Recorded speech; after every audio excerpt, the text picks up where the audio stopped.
All right. Welcome everyone to the Advanced Toastmaster online meeting for Wednesday, June 13th. We'll start our meeting with, of course, our Toastmaster mission. We are an advanced Toastmasters club which supports maverick leaders to have more impact by providing advanced feedback on leadership skills and discovering what it means to be an out-of-the-box, innovative leader.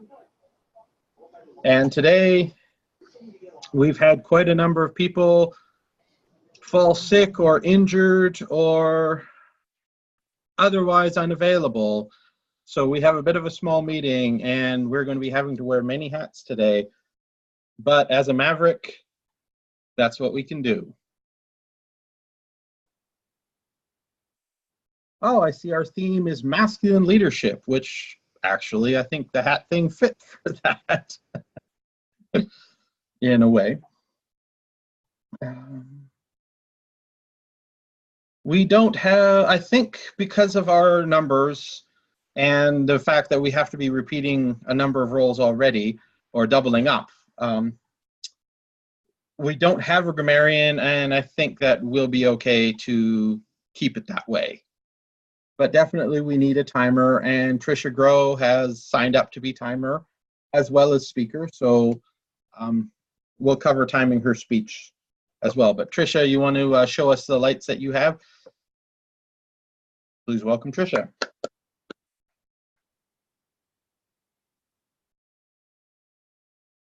Oh, your mic's not working. Yeah, we can't hear you, Trisha.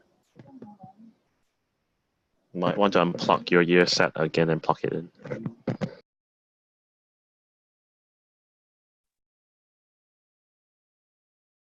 Yeah, I'll keep it on.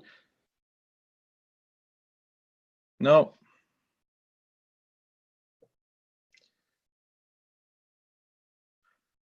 You're not marked as muted in the system, so you should be. No, we can't hear you. That's funny. That's not good. But we can hear her just now.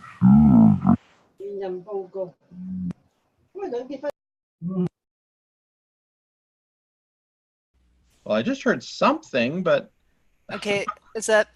Ah. Okay, because you could hear me before the meeting, right? I didn't change yeah, it. up until we started.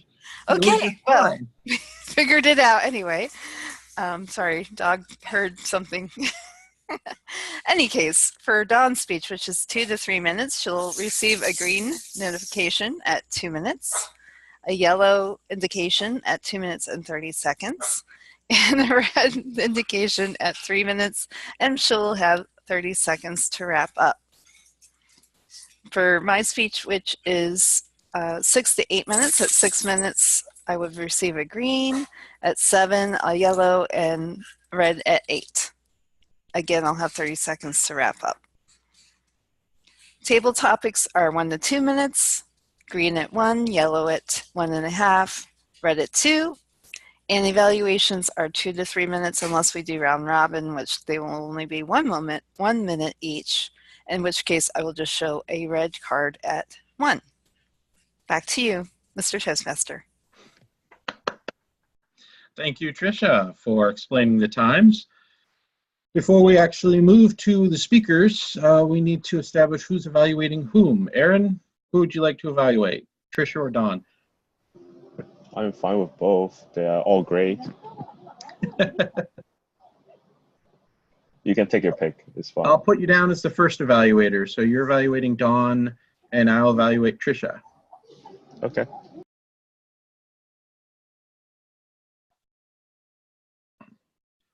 Thank you. Now we move to our prepared speeches. And our first speaker is Donna Sarah. And she is working towards her Distinguished Toastmaster, which she hopes to complete by July 11th, 2018. That's a very specific date. Today she's working from the Special Occasions Manual, project number 1, Mastering the Toast. She's practicing 1 year in advance of giving a toast to her daughter, who will be going off to medical school in the fall of 2019. So please welcome Dawn Nacera for a toast for Anna Marie. Thank you, Doug. And today I would like to raise a glass of coffee to celebrate and to toast my daughter, Anna Marie, as she is venturing on her next stage of her journey towards her calling in life. And I'll address her because I'm imagining that I'm speaking to her in an audience. So the Anna Marie, it has been a joy and a pleasure to watch you grow up from the 2-year-old who, when anyone asked you what you wanted to be when you grow up, you had some different version of doctor. At first it was an astronaut doctor, and then it was a pediatric urologist, which really shook a lot of heads, turned a lot of heads. And as you have grown up, we have seen you do some amazing things with that calling, and just watching you just step into the next step that's been laid out for you from the universe, from wherever that calling comes from. Seeing you be able to walk into Ohio State University as a 10-year-old in 5th grade, going to the brain research lab and dissecting a human brain when you were 10. Who gets to do that except for you, who has this amazing calling? And to watch you grow and question whether or not that is a true calling for you, and knowing that every step it was a questioning, but every step you just effortlessly seem to step into the next phase of that journey for you, going to college and finding yourself applying for research positions at Northwestern University and actually getting full-time paid research jobs because you said yes to that calling, and you just reached out to those people who could be there for you. And now you're going off to medical school, and you are following your calling at Loyola in Chicago. And all I can say is congratulations for being the kind of kid who doesn't think that it's impossible, for being the kind of kid who actually has an idea and just follows that because you feel like you're called, and you are. So thank you so much for being a great example of what following your calling actually looks like. And congratulations and best of luck for you on this next stage of your life. Back to you, Doug.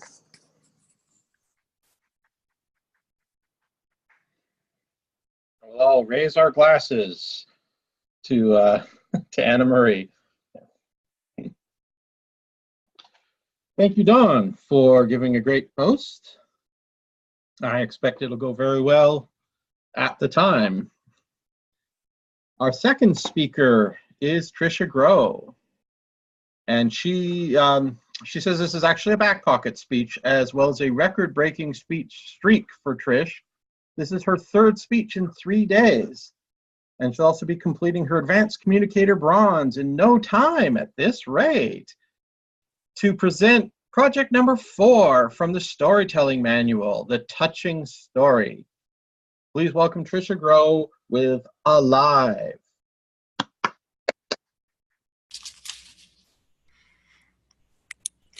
I'd like to share a story about a young lady. Let's call her Opal. Opal was in her early 30s. She was so excited because she had just received a promotion at work and now was coaching over 40 members in her call center, helping them with calls and teaching them all brand new system as to how to take those calls.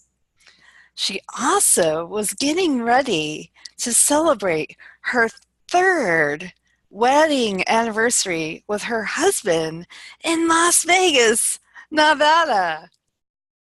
There was just one small cloud on the horizon, a medical test, an MRI to be specific, as they were trying to clear up some medical issues that she was experiencing.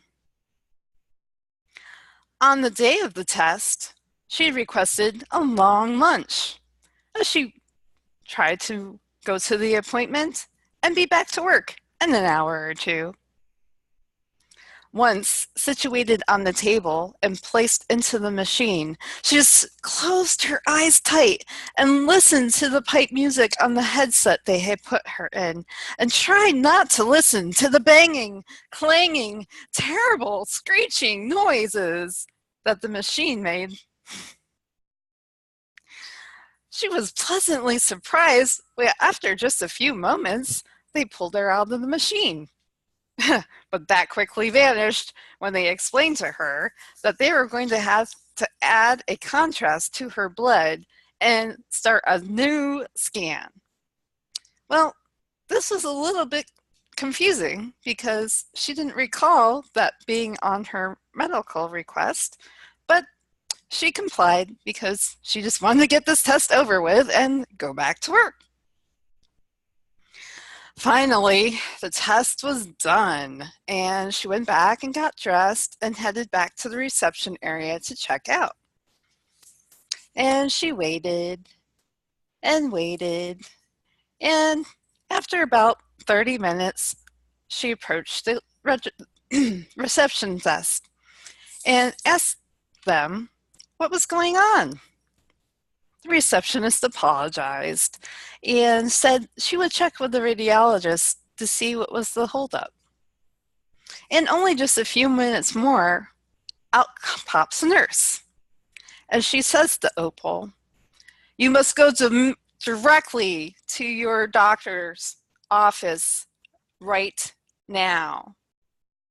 Well, Opal's like, "I don't have an appointment."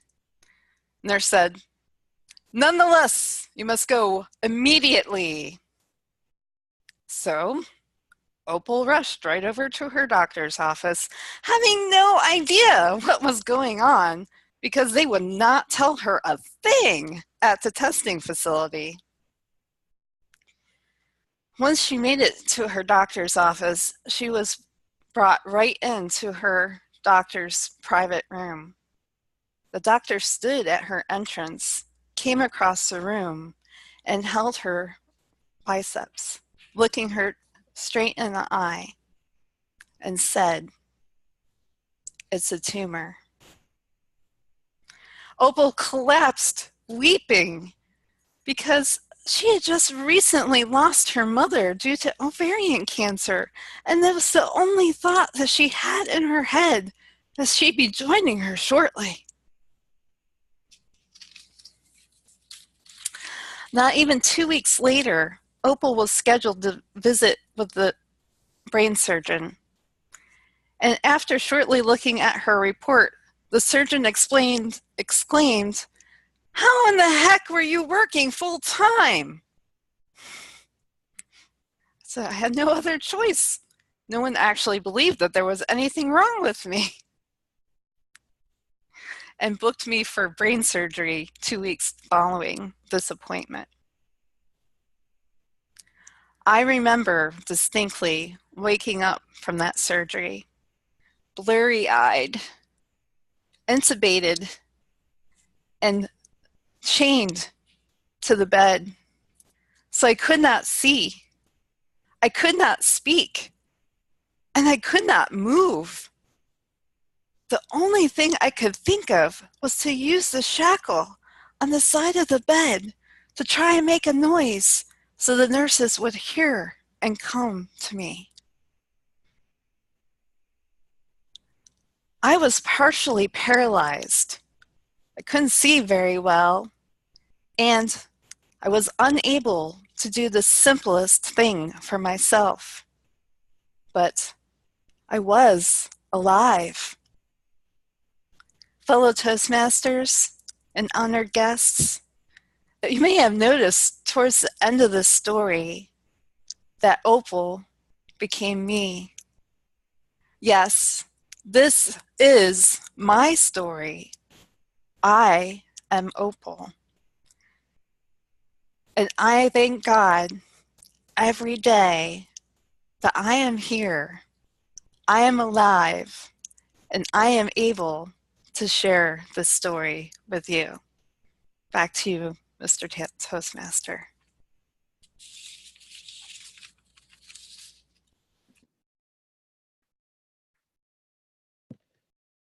Thank you, Tricia, for sharing that story with us.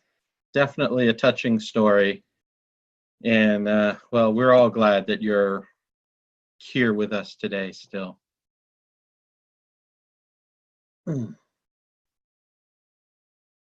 Okay, now we come to the impromptu section of our meeting.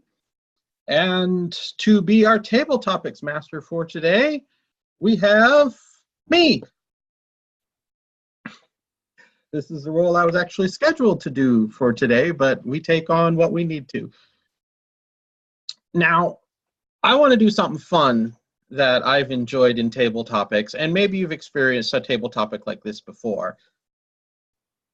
I call it the never-ending story. And the rules are simple. Whoever's next in the table topics, we're going to have one story going through the whole table topic session. And each person takes a part in that story and continues it from wherever it left off with the last person. One of the great things about this type of a topic is not only is it very creative for table topics, but it requires everybody to keep listening to what's being said, just in case you're the one who has to go next. And especially given that there's only 4 of us and we've got lots of time, we can probably run through all of us twice. Or close to it anyway, I'd say. So I will set up just briefly what I think this story should be about. And given that our theme today is masculine leadership, and we are all mavericks, here's how we're going to start the story, or here's the situation. You are a leader in your organization, whether that's at the job or whatever, you can establish that. And you have a person in your organization who is acting just a little bit too masculine. And so as a leader, you get to deal with that. I think I'll start with Aaron. So please welcome Aaron. I actually missed it because I was disturbed by my mom, but can you repeat the scenario? Okay, I'm so sorry. You're going to start our story, and the basic premise of the story is you're a leader in your organization or your workplace, and there is somebody in that workplace who is being just too masculine, if you know what I mean, and you need to deal with it as a leader. Okay. Fellow Toastmasters, we all begin with once upon a time. And then once upon a time is whereby I see this gentleman that is in my team, very pumpy, a person that will glare straight across you like you are nothing there. He just treat you like it's a 2. But however, I'm the manager of this team. And I have to deal with this person, which is even worse than dealing with my potential girlfriend. But the thing is, I have to deal with it somehow. So I met this guy, have a chat, and then we were working on a project of how do you sell this product. A product of a toy that is very good for kids. And being extremely masculine may be really helpful to actually create this branding of toy. It's called One Piece. For those who do not know what One Piece is, it's for Pirate King. and that requires you to be masculine in dealing with any obstacles. But he was taking charge. He was treating me like trash. But I have to be very patient. Using leadership skills is about negotiating, and I have to convince him in a way whereby there's a win-win situation. So I was talking about this guy called Bob, and Bob was just like, "Hey, Aaron, I think this project deserves this direction, and don't you agree with me?" And I simply look at Bob and say, "Well, in any project itself, we have to try our best to think about all-rounded solutions. You may have your own ideas, but I would love to hear more from you. Do you have any other suggestions that may help it? I don't mind taking a piece of paper and writing it down profusely. Hopefully, I can get the best ideas." And Bob kept on talking, and having more ideas along the piece of paper. And I start to draw cartoons because I got sick of it. However, I cannot reveal it. So I would like someone to continue on this drawing. Thank you, Aaron. And perhaps we could have Dawn continue on the story with the drawings and what Bob had to say. As I am drawing on my sketch pad, pretending that I'm listening, but really contemplating, how can I change this guy's mind, or how can I address what's happening? I remember in the past, like, how just stating the facts sometimes very helpful, especially to a masculine leader. And I also remember from experience that really masculine leaders like to be appreciated. So I readjust from my drawing and I look up and I say to him, "You know what? I really appreciate your masculine approach to everything. And I'm wondering if you have another approach that could work. And because I do appreciate your masculinity and the way you like to protect and provide for our group here, I'd like for you to think of this maybe in terms of how can you protect this project and move it forward." And with that, I'm going to pass this off to Doug so he can finish off our scenario.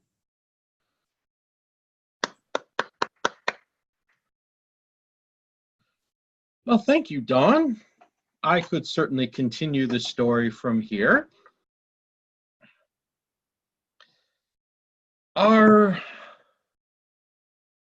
masculine colleague just doesn't appreciate being challenged, and he got rankled. He was upset and said, "I am the one who needs to be in charge here. I don't like taking orders from you or anyone else. And I am going to talk to the owner of this company about my ideas and how we are going to implement what I have to say." But of course, I'm the one who's actually managing here, not Bob. So I have to tell him, "Bob, you can talk to the owner if you choose. I can't stop you from doing that. And I do listen to what you have to say, and I think that some of your ideas are good. But we have to do what we feel is best for the company. And I've had input from quite a number of people." Bob is not pleased. He storms out of the room saying he's taking this straight to the top and that heads are going to roll especially my head. And with that, I think I'll pass it on to Trisha to continue our story.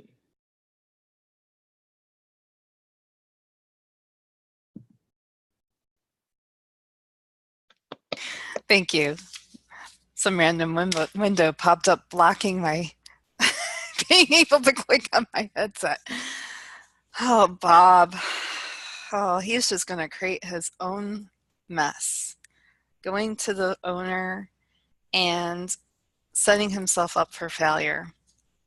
So I actually decide to write an email to the owner and put it in addressing of this was all my idea, that I'm sending a representative from our floor to bring us a new, exciting idea to the owner so that he'll be prepared for Bob and perhaps even open-minded to hear what ideas Bob would have to share. And hopefully when Bob reaches that destination and shares his information and is received well, he'll be excited to come back and work on those ideas together with the rest of the crew. And perhaps he will start allowing others to have a bigger voice in this project, because he's going to soon find out one person can't do it all by themselves, no matter how much they want it, or how manly they act, or how masculine they are. It has nothing to do with them. It's the team. So being a team player, hopefully by going to the owner in advance of him storming in, it will cool his jets. The owner will be prepared, and it might have a positive outcome. Back to you, Table Topics Master.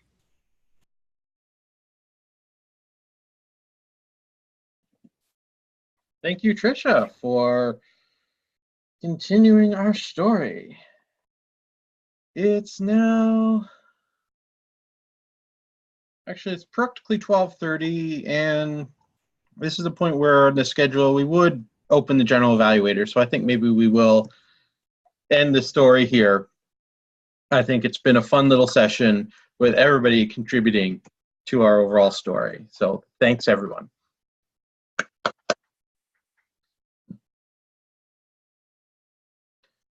Now this is the point where I would introduce our general evaluator.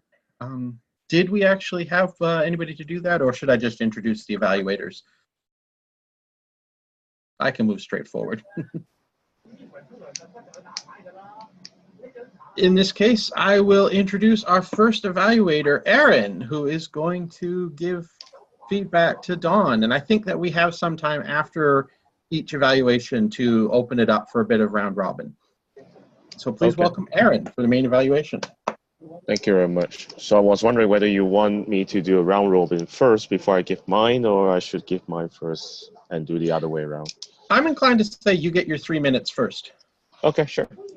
So, ladies and gentlemen, fellow Toastmasters, it's my deepest, greatest honor to evaluate Dawn on visualizing that toast, that really nice toast. It's better than my water bottle, to Anna Marie. And that was a very touching story. Why do I say it's very touching toast or story? Because you can see that Dawn is a fountain of emotions. You can see from her eyes looking in front of the camera. I thought she is looking at Anna Marie. And she was holding a mug. And the toast is meant really to give a very recognizable situation or position of many thanks, because a toast can mean a lot of different things. And I can picture it, that Dawn is speaking from her heart. You can see that the speech itself is filled with pauses that has meanings, pauses that has those emotions attached, so that Anna Marie can digest every single word along the way. If I am Anna Marie, unfortunately I'm not a girl, I would feel touched in every way. Except the part maybe it was about the brain dissection, imagining a bunch of people in front of you and talk about the brain dissection for 10-year-old. I wonder what happened to my brain by the end of the day. But the thing is that she is the one that's being valued, and I am actually positioning myself, how would I feel if I'm Anna Marie, to actually get the best feeling. And I think Dawn did a really good job. She make sure that all the details of what happened before, her dreams, different steps throughout her childhood is illustrated through descriptions. And I have nothing to really give more on praisals but challenges. If I want to give some challenge to Dawn in a way, is that the first thing is in a toast, I know that we're stuck in a way whereby we have to sit down. But sometimes in the host itself, we want to put in more actions and more thoughts. We might want to actually stand up, push the camera away, and then here is a toast, and then you stand up, and then to Anna Marie, and then that actually get us all into the mood and the seriousness. Secondly, really, if you're doing a toast, get the real props. Really, I would bring a bottle of vodka and then really just show a toast. Really a toast. That shows how strong it can be. And three, if I want to feel as much as Anna Marie, I would really get a picture of Anna Marie, really, beside it. Let us really show or see how it really goes. Like, I do not know Anna Marie in person, but I feel that she's a very nice girl. And you can actually put it alongside so that we can picture it along with you. This is my girl, and look at how she grew to become what she wants to be. We can feel along the transition line. So these are my comments. I think really good toast, except lack of alcohol in the virtual meeting. But that's all. Back to you.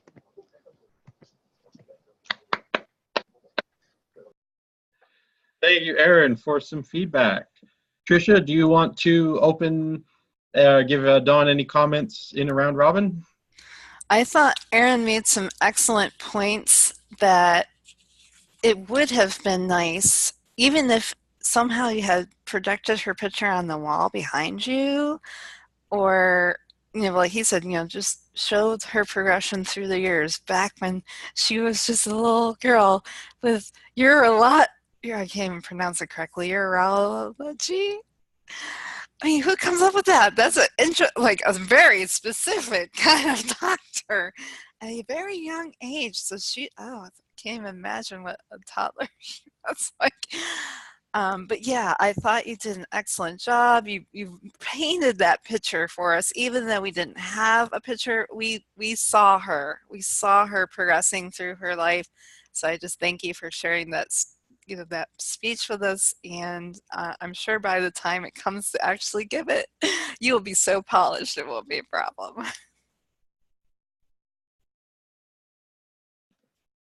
Thanks, Tricia.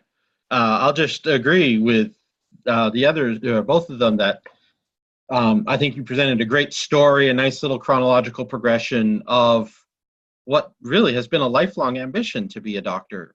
And so it's certainly a great step that she's moving very directly on that path.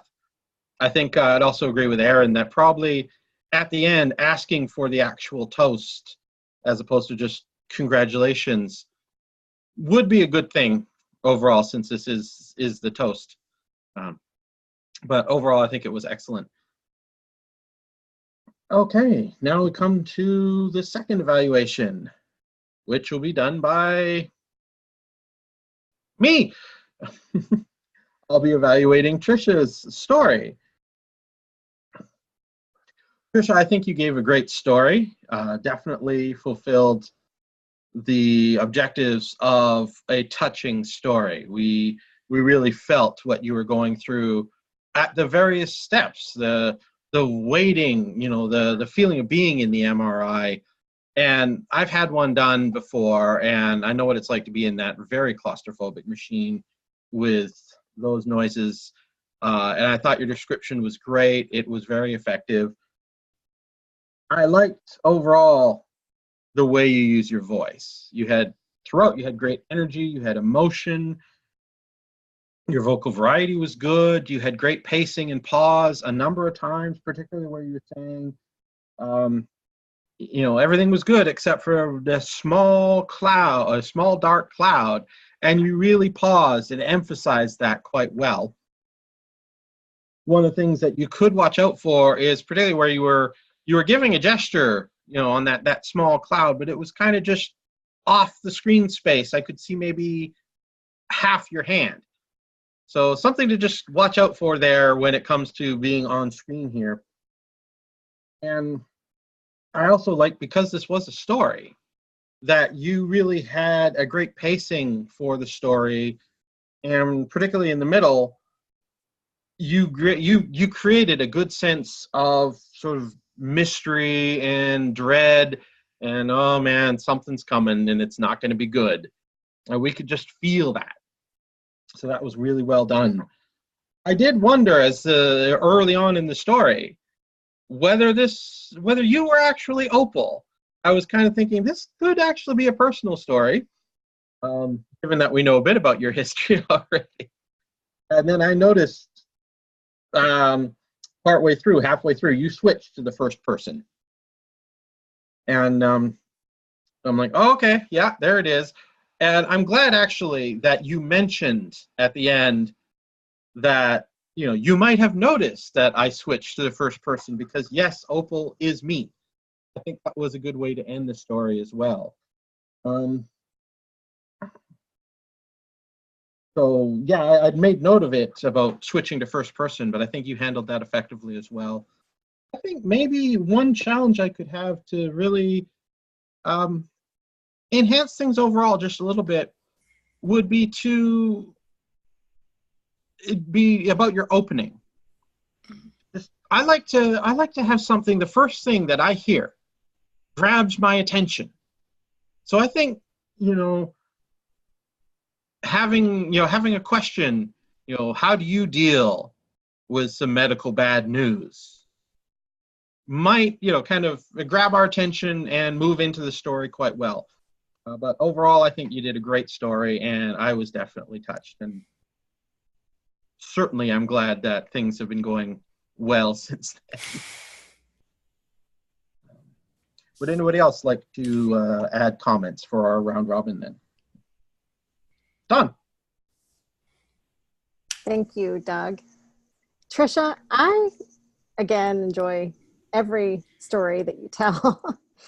And I just wanted to say thank you for sharing your story, because I know pieces of it, but I like hearing the whole story. I'm somebody who likes to get the whole story.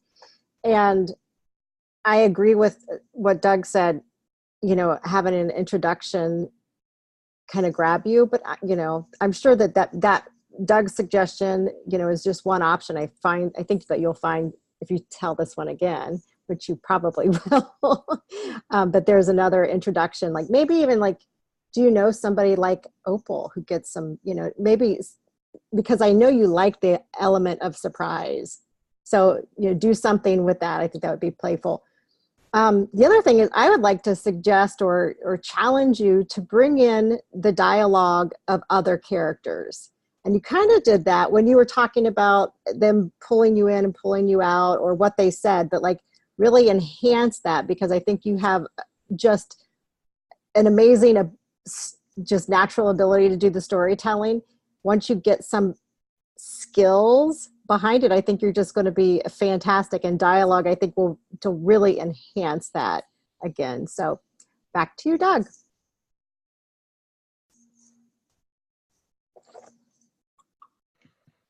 There it is. It didn't want to unmute for me. Aaron, you have something else to add? I was actually planning, but I saw the red card. So first of all, toast to life. This is called a toast.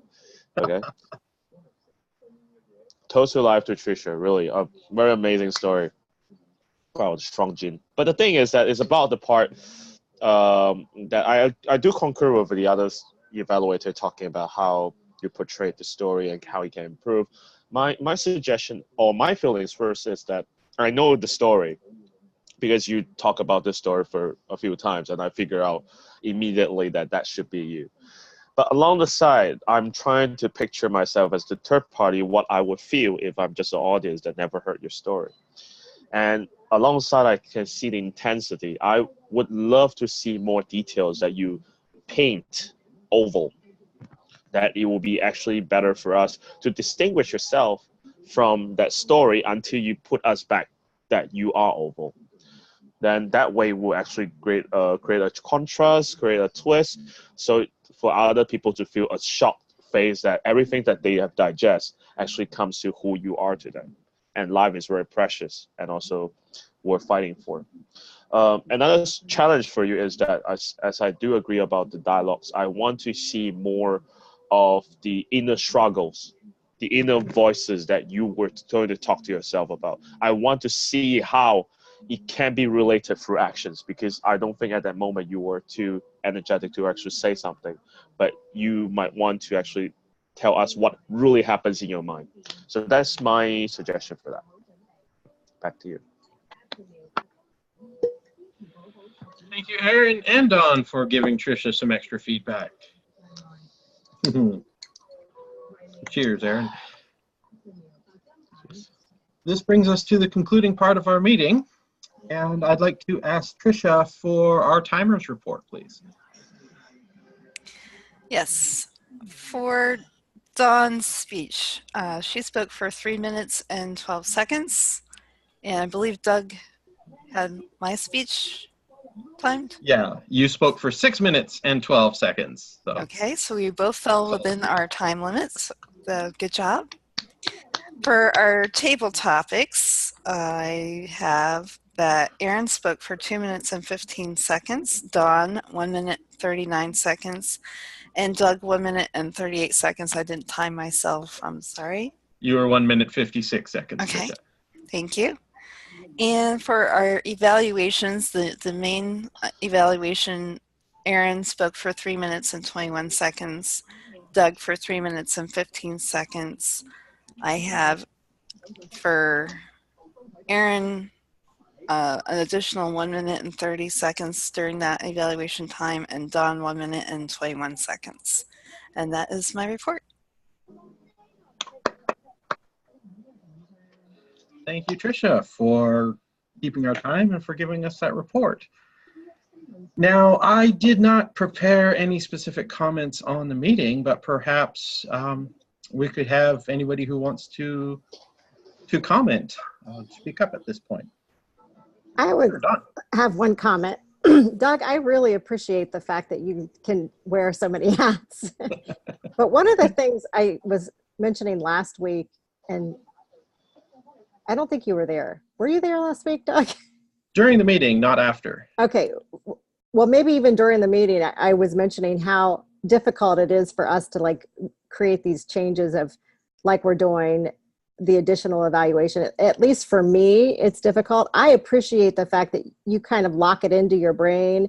You've got it down and you can guide us into that next level. And I appreciate that you effortlessly do that and kind of model and explain how it's done simply, like it's not that big of a deal and you've got it down. So I really do appreciate that. It makes our meetings go very smoothly. So thank you. Yeah. Thank you. Yeah, you're welcome. Anyone else?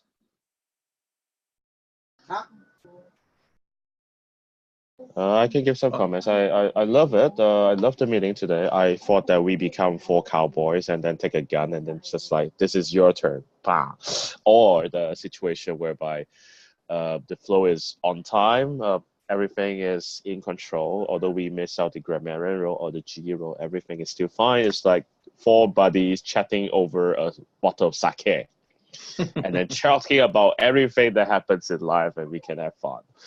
So it's very engaging. It becomes not a Toastmaster meeting, but a Toastmaster gathering. So that will be my evaluation for today. Thanks, Aaron. And I do want to thank everybody for really pulling together. We only had 4 people here today, but I think we really worked together as a team to make sure that we got done with a meeting, and I've certainly had a good time today. So thanks, everyone. With that, I think I think that's everything. I will bring down the gavel for our meeting. Thank you. I'm going to stop the recording.